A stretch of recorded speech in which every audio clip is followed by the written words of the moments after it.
Well, out of there, folks. Welcome back to our 5th edition campaign. First of all, I have to apologize to my players and to all the viewers out there. This is for our Wednesday campaign, but for whatever reason I have with this group, I am technologically disadvantaged with them. I'm obviously rolling ones on my technology checks because it seems like every week there's been an issue. Last week, as you know, I lost my power for a while, and so we were kind of out of the game for a little bit. But this week, what ended up happening is over the holiday Labor Day weekend, we decided to all get together and play once again. Since 5 of the 6 players and myself happened to be around, we decided to go ahead and play over the holiday weekend. And unfortunately for us, one of the players couldn't make it. And during the recording, I actually recorded the whole 3.5, 4 hour session, but for whatever reason, well, I know what the reason is, but basically, my recording software did not record my voice. So basically, this is going to be just a synopsis for you people out there watching this series and kind of let you know what happened because when we pick up the game tomorrow, actually, already, we will be continuing from this point, so I don't want you to get lost and not know what was going on. So hopefully you've been able to follow along. So as a just a review and kind of a synopsis of what's happened during that session, of course it'll just be the DM's kind of overview of what's going on. And this way I can kind of give you a little bit more information about what was said and done and everything. If you watched the last part, you know, we kind of ended the episode with the party on the beach here having defeated the people on the boat. And as they kind of scoured around the area, they noticed some footprints and basically had knocked one of the people, one of the their enemies was still asleep. So basically tied him up and were searching around the boat, and they came across a little girl that happened to be tied up, sound asleep, underneath this blanket here. And so basically, what they ended up doing at that point was trying to. They got the girl out and kind of gently kind of put her in the sand over here by herself, and then they kind of interrogated the with Zero and I believe Chris as well was there, kind of talking to the captured sailor. And at that point, he kind of just said, "Hey, I didn't know what was going on, man. I was just just rowing the boat. The captain, he had all the orders. I have no idea what was going on. With all of this stuff going on in Berem, I thought it was a good idea to get the girl out of there. I didn't know anything was going on." And so they were questioning him, and they're like, "Well, what do you mean, what's going on in Berem?" He's like, "Oh man, it's like a ghost town, man. The darkness comes in, the shadows come in the middle of the night, and they're like, "What do you mean, the shadows, the darkness?" And so basically, the pirate was telling them that during the night hours, like half the city and the mountains and everything turns to a black shadows. You can't see into it very well. The land turns to like um, just dark and death and destruction everywhere, and it's almost like the lands have been transformed. And then every morning when the sun comes back up, everything reappears as normal. So that area of the town's been basically a ghost town. So after talking with the the uh, the Roman for a little while. I don't want to call him a pirate because he was just a Roman, and basically he kind of convinced the PCs that he didn't really have any um, real motivation other than he was just following orders. So they kind of decided, all right, well, we're going to take him back to town. If he's telling the truth, then we'll let it slide. And he's like, yeah, sure, I'll go back to town. So then Grim Blackfeather decided to talk with the little girl, trying to find out what she knew about everything. She was very, very shy, kind of afraid of everything going on. She just sat in the sand, kind of pulled her knees up into her chest, wrapped her arms around it, kind of hung her head there, and they tried to ask her questions and everything. She wasn't very responsive. Of course, at this point, the PCs rolled really low on their checks.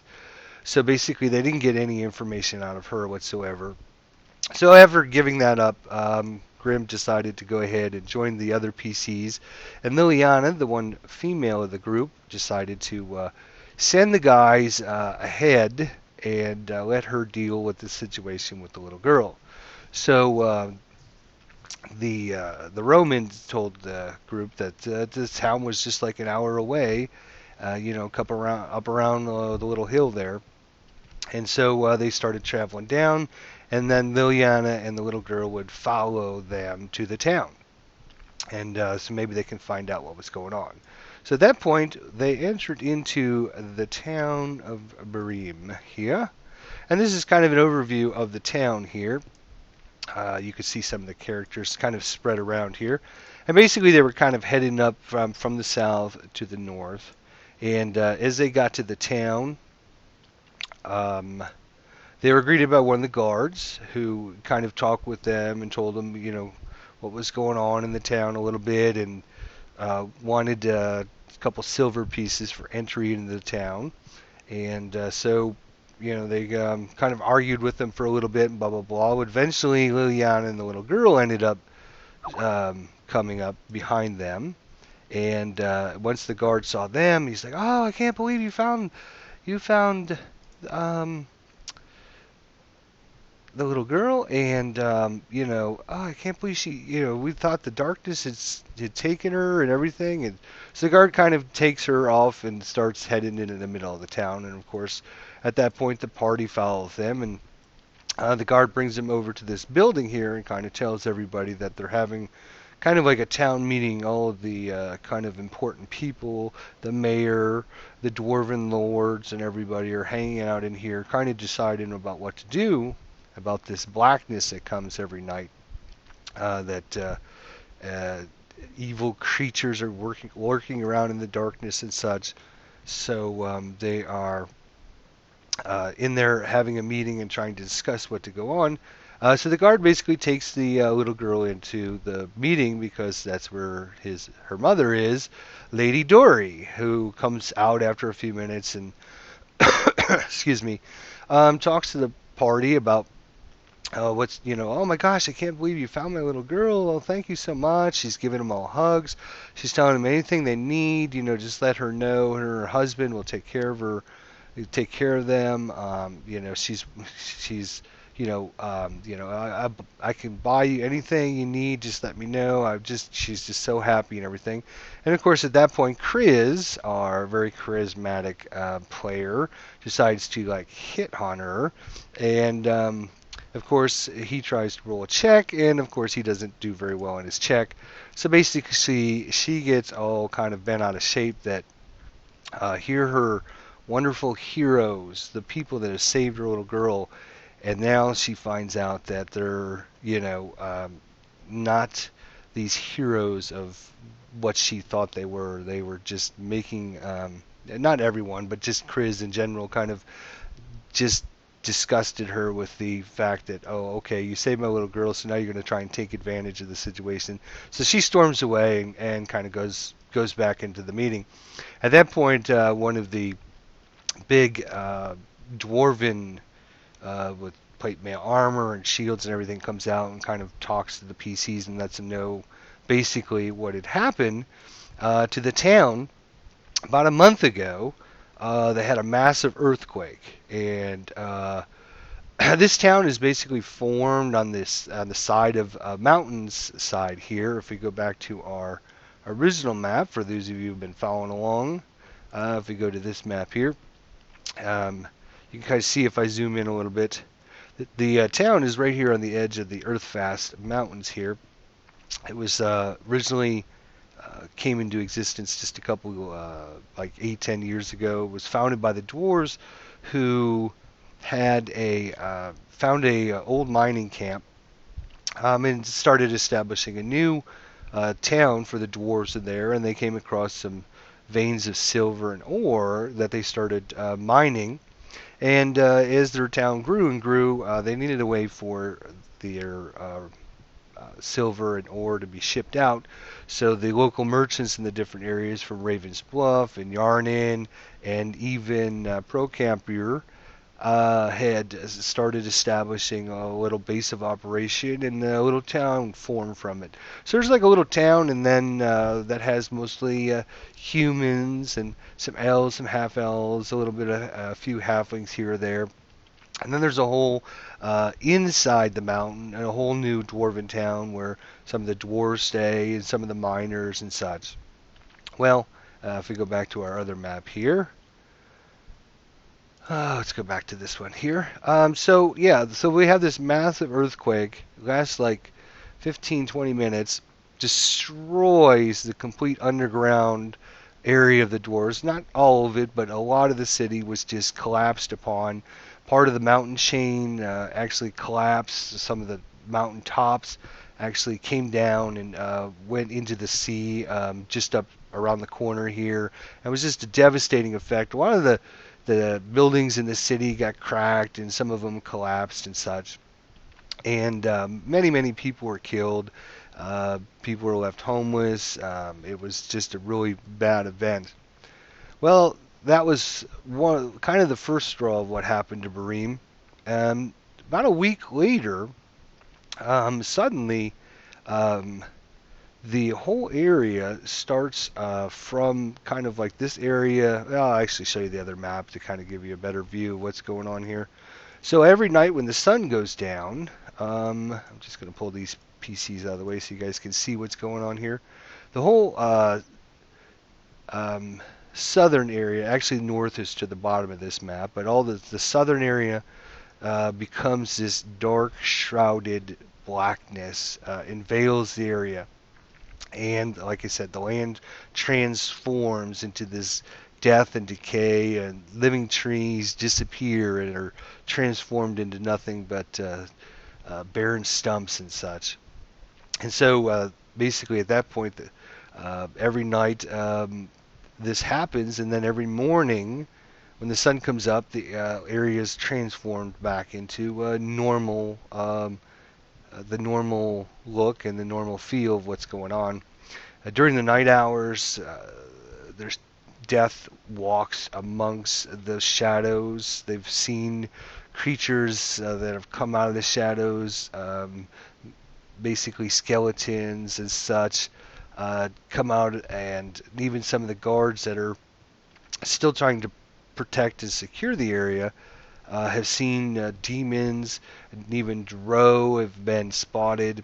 After this earthquake, massive cracks started appearing, especially in the dwarven town inside the mountain. Massive cracks have appeared and have allowed access to the underworld. And even in the normal city, there's access to the underworld. Big, huge cracks have formed. Huge spots have just collapsed into the ground, and now there's big holes and such. So the earthquake definitely had awoken, and changed the landscape. And now, whatever lies in the underworld has access to the surrounding area. And like I said, about a week later, that's when the darkness started coming in. Now, so every night when the sun goes down, the people lock themselves into their houses. They take refuge in the buildings, such as the temple here. A lot of them go into the dwarven city, but some are afraid to go in the dwarven city. If you go back in, dwarven cities, basically the entrances are over here. There's a couple of them behind this outcropping of buildings here. There's some passageways, some wooden passageways that they had built to reestablish a connection back into the entrance to the dwarven town. A lot of people won't seek refuge in there because of obviously what had happened with the earthquake, and having just big areas just collapsed and killed all these people that were in there, mostly dwarves and the few of the all of their supplies and their mining areas. And even the underground area, when the shadows come, is not immune. What happens is areas that are livable and have are open and cavernous are totally enclosed in blackened earth, and new passageways appear. It's like almost like the lands on this world are being transformed and turned into something that's not really of existence. So town at this point and all the leaders are kind of trying to figure out what had happened, what had changed, and what curse has been placed on them and are causing all of these events to happen. So the dwarf kind of gives them the rundown of all of this information and talks with them. And at this point, several of the human players in the group decide to leave the group and join the forces to help protect the city.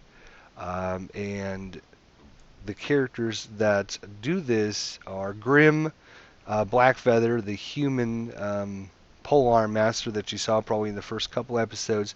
He decides to leave the group because his god is one of the gods that is worshipped in this place, so he wants to help surround, kind of protect the temple, watch over it, see if there's anything the guards need, and he wouldn't be much help for the adventuring party at that point.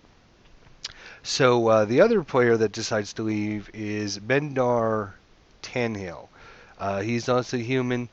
After the death and destruction that happened on the beach, he's an old sailor that his background is kind of a sailor, kind of going from town to town, doing some adventuring that way, and he was really turned off about all the death and destruction that had happened inside the town and or I'm sorry, within that happened on the beach, and so he decides that he's not going to do this anymore, and the sea is his life, and so he kind of decides to leave the group as well. And the reason that these characters decided to leave the game, just so you people at home know, is with the fifth edition rules, there's an alternate build for the humans that I originally allowed, and I decided after a couple play sessions to let them know that I'm going to change that, and I'm not going to allow that anymore. It basically allows the humans to have access to feats at first level as opposed to getting ability points. And I just thought that, yeah, that sounds okay in the beginning, but after thinking about it, I decided that the fact that the human race, has access to these feats and nobody else does, it kind of makes it unfair to all the other races. Because if I wanted to play a dwarf, I couldn't give up some of my ability points to take a feat. There is no option there. But for the humans, there is this optional rule that allow you to say, okay, well, you're going to give up some of your ability points and you can take a feat instead. So giving the humans access to all these feats and such at first level, but it doesn't allow any of the other races to do that, just seemed unfair to me, and so I changed that rule. So a couple of the players decided that they were going to switch out characters, and because they didn't want to run their characters with the new rule, so which is totally fair. So I said, all right, once you guys get to Berem, then these characters that don't want to participate anymore can leave, and you guys can bring on new characters. So Bendar Tannen decided to leave, and of course Brim, Blackfeather, the two humans of the group, basically had decided kind of to leave and take off. As a matter of fact, what race is Chris? Yeah, he's also a human, but he decided to stay at this point, and let everybody know what's going on. And so he decided to stay, but two of the humans decided to leave. I thought Chris was human. That was a little weird. Okay.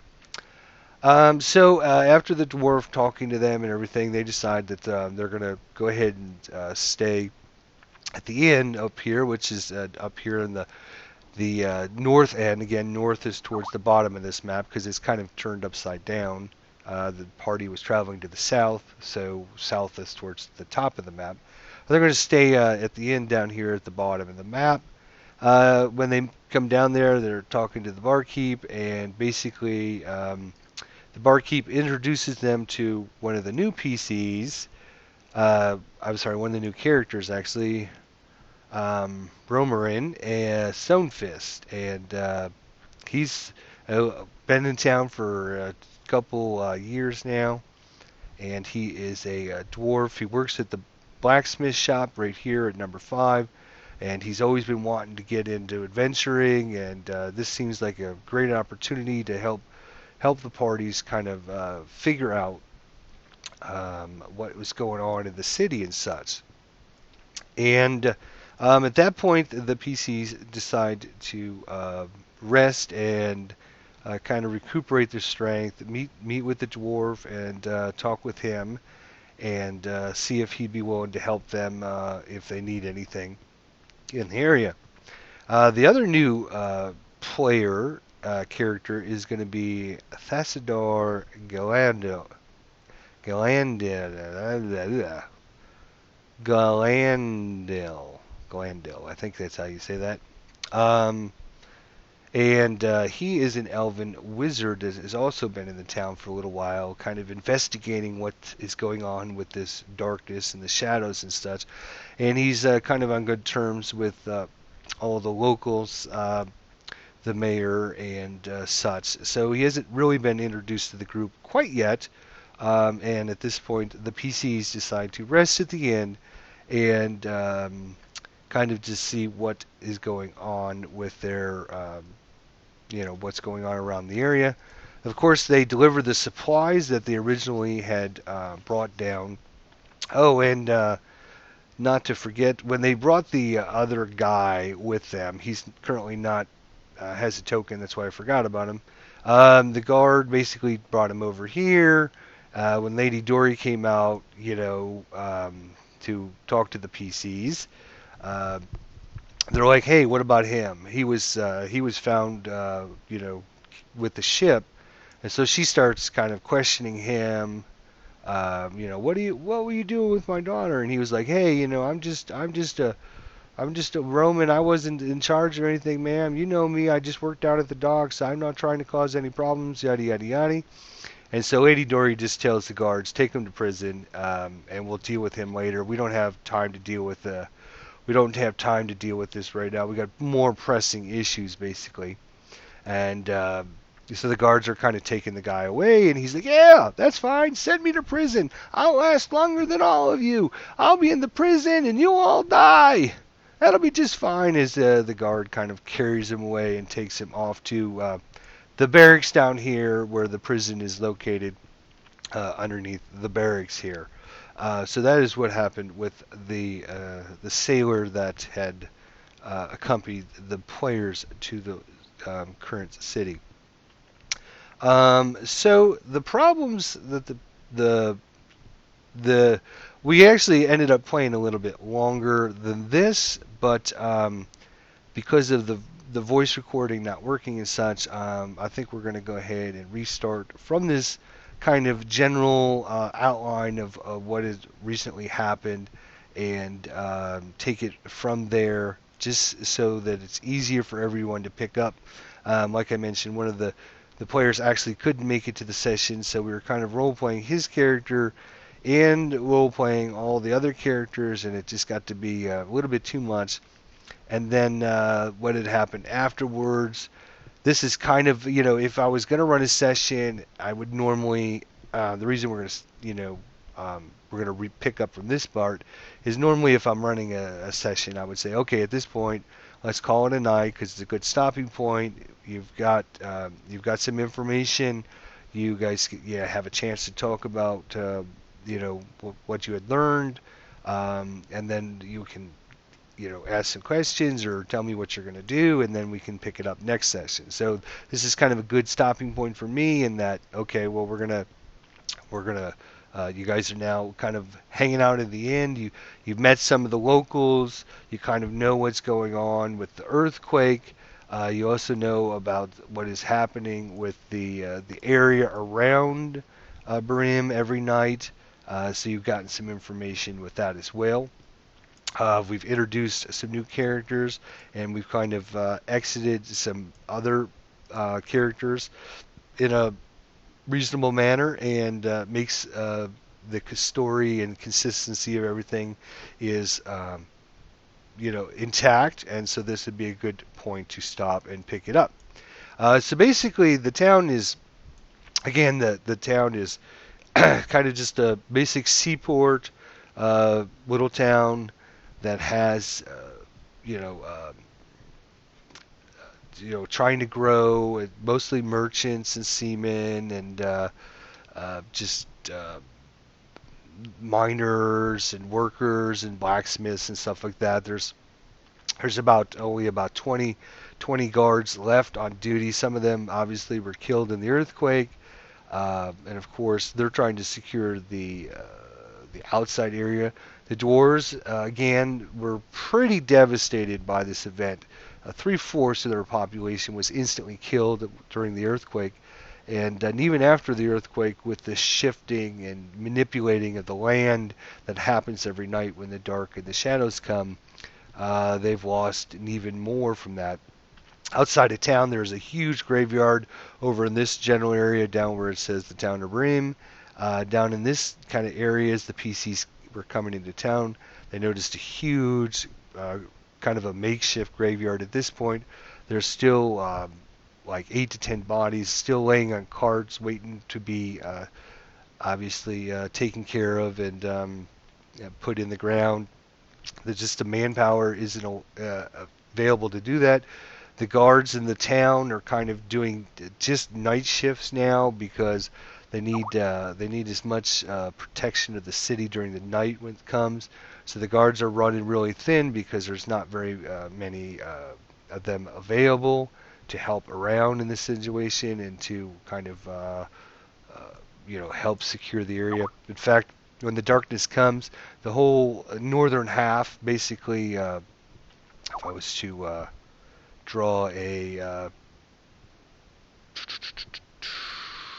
freehand here, basically from this kind of point to the north, this way, um, is kind of off limits at this point and been kind of abandoned, which includes the south half of the town, uh, the dwarven area, that the entrance. What ends up happening is just before sundown at dusk time, the people that are going to go in to secure themselves inside the city go in at that point and go in there. The big monastery that has been created here, the towers over here, and of course this tower at the far end here have all been kind of abandoned at this point, where nobody goes into that town. And during the day, when the sun comes back and everything shifts, occasionally somebody will go back into this area to make to get an item, but there really isn't any kind of investigation going on. They're just they're trying to recover from this massive earthquake that happened first. And then, of course, now they can only do that half of the time because the other half of the time it's dark outside, and they got to kind of prevent bad things from happening and try to secure the town. So lots of interesting things going on. And like I mentioned, we're just going to probably just kill them all. Probably just going to pick up from this point during Wednesday's session, what happens to be tomorrow. Again, I apologize for just giving you the basic overview of what had happened during last episode, but unfortunately, the videos that were recorded didn't have my voice, and of course, you hear the players talking, but you won't know what they're saying or what they're replying to or the information that I'd given them. So I thought, well, it's going to be a much better way just to give you an overview of what had happened. That way everybody's kind of on the same page when we pick up, and we will be able to get this fixed for next episode. It was a setting on my video recording software that when I first started it up, it didn't act right, and I should have restarted it, and I didn't. So at that point, I restarted it, and one of the settings for how it records was not for my microphone. So I've adjusted that, and Wednesday session we shouldn't have a problem. But it just figures that my Wednesday group has technologically challenged me, and so hopefully we'll have a good episode on Wednesday for you guys to catch up and have a nice episode with everybody interacting. Of course, you miss out on all the wonderful talk of what the PCs say at this point, which I apologize for, but a lot of good comments and quotes and more role playing and talking about what their character feel and stuff, which is kind of the important part about how some of the characters had left and their feelings, and how some of the new characters had joined the group. Unfortunately, you didn't get to experience in that, but it was a really good time for all of us that were there, and hopefully we'll continue it tomorrow for you guys at home. And hopefully you're enjoying this episode and this series. I'll be also starting up a brand new series starting tonight, but that will have to wait for that video to come. And thanks for watching. Be sure to leave your thoughts, comments, suggestions below the player characters. I would love to hear from anybody out there that's watching this series to let them know what they're thinking. I've already had a few comments from some of the previous episodes, but be sure to let them know what a good job they're doing, and if you're enjoying watching and hearing what everybody has to say. So thanks for watching, and we'll see you guys on Wednesday night when we continue our adventure with the brave party now that they've arrived in the town of Berem and have plenty of interesting decisions to be made. So we'll see you guys then. Thanks for watching.